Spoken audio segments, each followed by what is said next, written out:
Cek. Ibtigha'an limardhatillah wa rahmatihil Fatihah.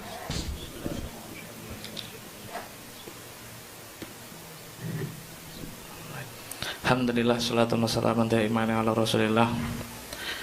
Allahumma ja'alna mimman yastami'una al-qawla fayattabi'una ahsanah. Selamat pagi orang-orang yang dibatalkan nasabnya, tapi sekali penggugat diundang di rumahnya dianggap pengecut dan gak ilmiah. Padahal seharusnya yang datang di sini itu kan orang yang sejak dulu 2 tahun terakhir bicara tentang tesis, tapi saya belum pernah sekalipun melihat apa yang diucapkan sebagai tesis diuji dalam sidang yang lebih akademik. Perkenalkan, saya Ramli, seperti yang disampaikan oleh Habib Hanif, akhirnya terbongkar nama, dan saya adalah contoh yang paling tepat untuk melogikakan secara historis nama Abdullah dan juga Ubaidillah. Bukanlah suatu yang kontroversial, bukanlah suatu yang jika tidak ada bukti historisnya, apakah dia adalah sosok yang fiktif gitu.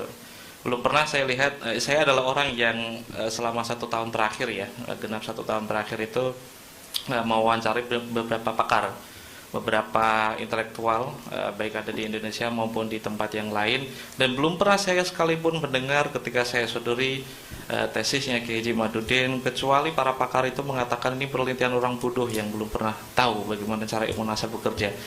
Saya sengaja mengawali presentasi ini dengan kalimat seperti itu karena diakui atau tidak banyak orang yang berusaha menepis dan mengexaggerate, apa nyebutnya itu, terlalu melebih-lebihkan, overrated itu penelitian yang seharusnya bisa disebut cuma clipping dan makalah, tapi naik derajatnya menjadi tesis yang sangat akademik. Bahkan untuk menggugatnya pun harus seorang doktor, kredensinya jelas, kuliah di mana, namanya pun jelas gitu.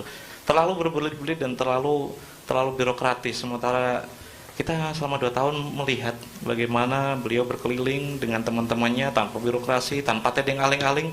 Tidak pernah saya melihat di dalam sidang akademik dan juga penontonnya pun segmented, semuanya tendensius. Tapi ya sayangnya beliau tidak hadir di sini untuk melihat apakah beliau serius tentang keseriusannya dengan ilmu pengetahuan, apakah beliau berani untuk bicara secara adil di depan orang yang berilmu. Ada Habib Hanif, ada yang sering disebut berkali-kali oleh Mas Sugeng, yaitu Aventador, namanya Muhammad Asegaf, Mas Sugeng. Tapi di belakang semua ini adalah orang-orang yang sangat mencintai ilmu, dan kita tidak ingin ada tendensi macam-macam dalam penelitian ini. Saya berusaha, ini jadi klimaks dari cekcok 2 tahun terakhir karena melelahkan, terlalu banyak framing, terlalu banyak insinuasi, terlalu banyak, aku nyebutnya terlalu fasis gitu. Melihat yang dilebih-lebihkan sebagai tesis itu ternyata nggak lebih dari sekadar clipping dan juga makalah. Akhirnya ada temennya yang berusaha untuk menutupi apa ya, titel yang cukup tinggi yang seharusnya tidak layak diberikan kepadanya, yang akhirnya ngomong kalau ilmu nasab itu kan ilmu bangkai gitu. Wah, ilmu nasab adalah ilmu yang nyebutnya ilmu fosil. Jika memang ini saintifik, di kampus modern mana ada studinya, ada mata kuliahnya. Justru itulah masalahnya. Jika Anda semua membaca 5 kitab yang disusun oleh Kiai Imad, 80%-nya itu pakai kaidah nasab. Semuanya adalah catatan genealogi dari ulama ahli nasab. 80% tentang catatan historiografi atau catatan genealogi dari kitab-kitab nasab. 10%-nya dia memakai sentuhan dikit-dikit tentang studi kritik historis. 5%-nya lagi improvisasi tentang YDNA. Sisanya lagi 5%-nya tentang framing, gak ada yang lain gitu. 80%-nya dia tidak memakai apapun kecuali kitab nasab. Sementara temannya sendiri ngomong kitab nasab atau ilmu nasab itu kitab bangkai. Lalu kita mau bicara tentang apa? Musalamatnya seperti apa? Musalamat, saya sebut musalamat itu karena titik pokok atau mahalun niza. Kita harus bertemu dalam perdebatan dengan sudut pandang yang kita sepakati terlebih dahulu. Ilmu nasab secara genealogi bisa dilihat atau kita uji dengan berapa macam tools. Jika itu ilmu nasab, maka harus menaati kaidah ilmu nasab. Jika itu kaidah historis, maka harus menaati kaidah historis. Terus jika memang ini bicara tools biologi atau tools genealogi, karena ini kan fenomena biologi ya, nasab atau fulan bin fulan itu kan fenomena biologis, maka harus memakai tools biologis yang memang teruji dari pakar. Itu. Saya belum pernah mendapati, ya seperti tadi ya, belum pernah ada pakar yang saya lihat ketika saya sodori, ini ada orang yang batal-batalin nasab Alawi nih gitu. Kaget itu seperti mengira kalau Mbah Hashim itu ngerokok, mengharamkan rokok gitu untuk Nahdlatul Ulama maksudnya, atau ada Bahasul Masail di NU yang mengharamkan rokok gitu. Suatu hal yang kayaknya itu nggak mungkin. Ketika dia mengklaim, atau teman kita senior kita yaitu Bang Haji Rumah Irama mengklaim kalau sampai hakul yakin, apaan sih sampai hakul yakin, semalam ternyata beliau memberikan semacam argumentasi. Dia sampai hakul yakin itu karena tiga macam telaah sejarah, telaah filologi, terus telaah WIDNE.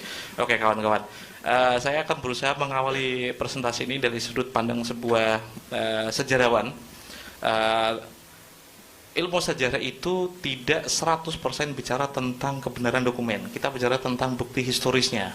Bukti ada banyak, termasuk oral history atau mulut ke mulut, riwayat ke riwayat. Itulah kenapa semua kajian historis itu tidak sepicik para penggugat Ba'alawi yang mendudukkan kebenaran historis hanya berdasarkan kebenaran dokumen. Kitabnya mana, manuskripnya mana. Jika itu yang kita pakai, maka Imam Bukhari, Sahih Muslim, dan juga Sahih yang lain kita pelangi yang jaraknya itu 150 tahun atau mungkin 2 abad lebih dari baginda Nabi akan kita batalkan. Ilmu sejarah tidak sepicik itu. Jika itu yang kita pakai, maka kita akan berpikir secara bengkok. Semua cerita di masa lalu akan tidak berguna dan tidak ada artinya. Nah, itulah yang disebut dengan kritik histori, dan begitulah cara kerja seorang sejarawan. Nah, hingga akhirnya saya mendapati banyak orang yang selalu mengajukan pertanyaan-pertanyaan tesis. Satu-satunya yang ilmiah dari kritiknya Kiai Imad tentang nasab genealogi Ba'alawi adalah di mana sumber atau bukti material dari Syuhra Istifadah. Menurut dia terputus 550 tahun terhitung dari Imam Ubaidillah hingga 895 dari penulis Al-Barqah Al-Musyiqah, Sayyid Ali bin Abi Bakar As-Sakran. Nah, hitungan itu pun sudah pernah saya jawab ketika menghadirkan satu naskah tunggal yang berjudul Jurus Syafaf yang ditulis tahun 820, sudah menulis nama Ubaidillah. Kitab itu ditulis ketika Sayyid Ali bin Abi Bakar As-Sakran baru berumur 2 tahun. Itu tidak pernah dijawab secara metodologis, secara filologis. Yang selalu bicara filologis pun mengatakan bahwa Wazir itu Sadah, keturunan dari Sayyid Hasan bin Ali.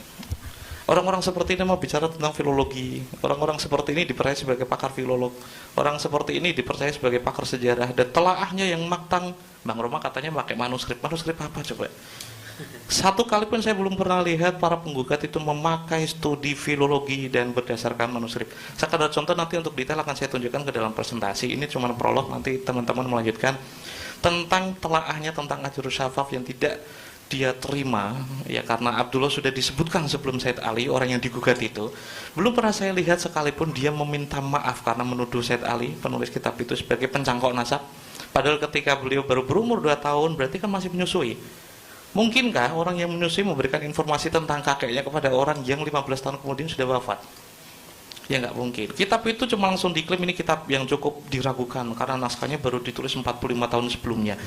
Ya karena emang nggak modal, nggak mau nyari gitu. Peneliti itu kan ya memang sifatnya itu kan pencari, yang to search itu berarti mencari. Jika informasi yang nggak dapat di situ, apakah benar kitab itu ditulis 45 tahun atau 50 tahun yang lalu? Akhirnya saya menemukan 3 naskah pembanding yang lebih tua dari itu. Ditulis sekitar 200-an tahun yang lalu lah. Jauh sebelum ada geger nasab, jauh sebelum ada mungkin semasa dengan Imam Murtado Az-Zabidi di Yaman sudah ada manuskripnya, dan ada intelektual yang sudah mengutip beberapa kali kitab itu dan menyebutkan Ubaidillah di sana. Saya berusaha memberikan pengantar itu untuk menunjukkan kepada Anda semua ada orang yang tidak jujur ketika melakukan gugatan. Berkali-kali saya menagih, apakah Anda bisa mempertahankan tesis Anda tentang kali pertama disebutkan tahun 895 dari Al-Barqah Al-Musyiqah. Itu sudah ada banyak bukti material yang bisa menjawab itu. Alih-alih menjawabnya akhirnya framing lagi. Ya seperti itulah, 80% isinya cuma kitab nasab, 10%-nya dikit-dikit bahasa sejarah, 5%-nya improvisasi tentang WIDNE kayak Askenazi, kayak paham aja gitu. Askenazi itu apa sih ceritanya? 5%-nya itu ya sisanya framing gitu.